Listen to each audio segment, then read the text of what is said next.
Hi everybody, I'm James Earle. I'm an additive manufacturing engineer for Local Motors. I'm focusing mainly on our DDM Car project, which is our 3D printed car that we're working on in partnership with ORNL, which is actually where I'm located right now. Okay, and we got an update from you a couple weeks ago, James. You were kind of telling us what your role in this DDM car is going to be. So why don't you give us an update and kind of tell us what's happened in the last couple weeks?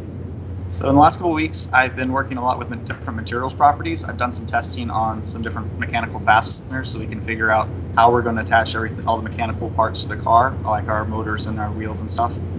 So we have to get a lot of data on that to see what sort of strength the plastic has. We've also been making a lot of improvements to the 3D printer that we have here.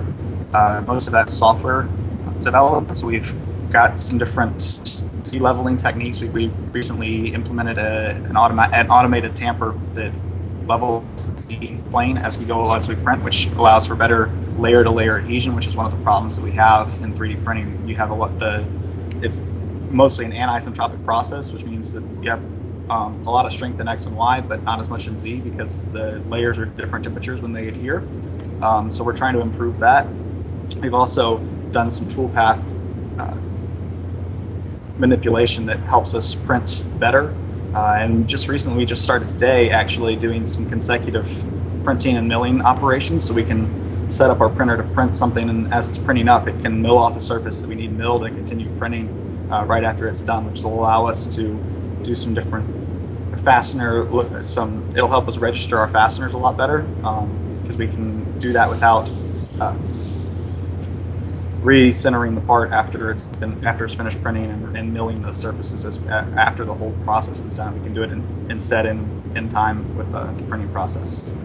Okay, so it sounds like we're really moving forward with the process of this DDM car. How has the community interaction been so far? It's been awesome. We've had a lot of involvement online, people throwing out different ideas, and I had some great discussions about the mechanical fastener testing that I've done. People have had some really good suggestions, and some people that had a lot of previous knowledge actually about some of these inserts that we're using, brass nut inserts, it's how a lot of people refer to them, but they're just heat set inserts. And a lot of people have used them in the past and have given us some really good suggestions about how to improve the mechanical strength of those. And a lot of people have been contributing to the design of the car as well. I know Nestor's been working a lot on that. He's posted a lot of his designs online and talked to people about those, which has been really great. Yeah, so it's good for the community to know that if they do have any ideas or any feedback, that it's a completely open forum and you will actually read their comments. Yes, we really do, because this is new to everybody. This isn't something we've done in the past. So anybody that has suggestions on how we can improve a process or has suggestions for the actual car design, but we're taking all these suggestions because, like I said, we've never done this before. So anybody that has prior experience in this sort of field or just thinks that they might be able to improve something we've done, we'd be very happy to hear it. Awesome. It's exciting, really exciting times. Now, talk to me about this new 3D printer. It's a metal 3D printer, right? Yes, so ARCAM is a company that produces metal 3D printers. The main process that they use is called EBM. It's electron beam melting, which means they use electron beams to fuse powder and weld it into shape. It's very similar to the laser processes, but it's quite a bit faster, although the resolution isn't quite as good usually. But ARCAM just recently released a new printer. It's called their Q10, which ORNL has downstairs, and we've been able to use that for several different projects. But the cool thing about it is it's greatly improved on the resolution of the last printer. This printer has 100 micron layer resolution, which is at least 2 times better than the last one, which allows us to print parts that have a better surface finish and also have a lot better tolerances than the parts we've had from the previous printers.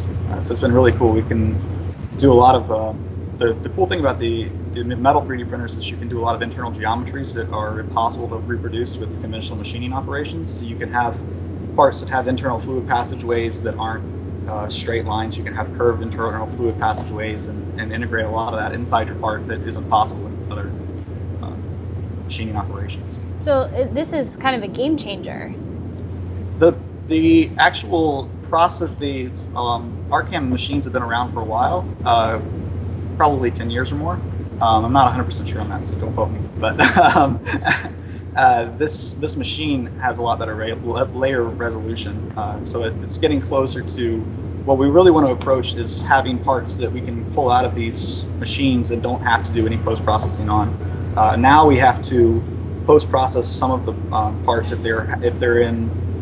So if they need an O-ring seal, or if they're moving against another part, we need to post-process. We need to machine the surface so it's a smooth surface. But higher layer resolution allows us to get closer to avoiding the machining operations after we get done. So the more they improve the beam size and the layer resolution, the better the parts will be, for sure. Okay, well, that's something that we'll definitely stay updated with you on, and sure. check back on, because it sounds like that's still got some improvement to go, but we're excited to see where it will end up. Now, let's end on kind of a fun note. So talk to me about this 1/10 scale rally fighter that I've heard rumblings of.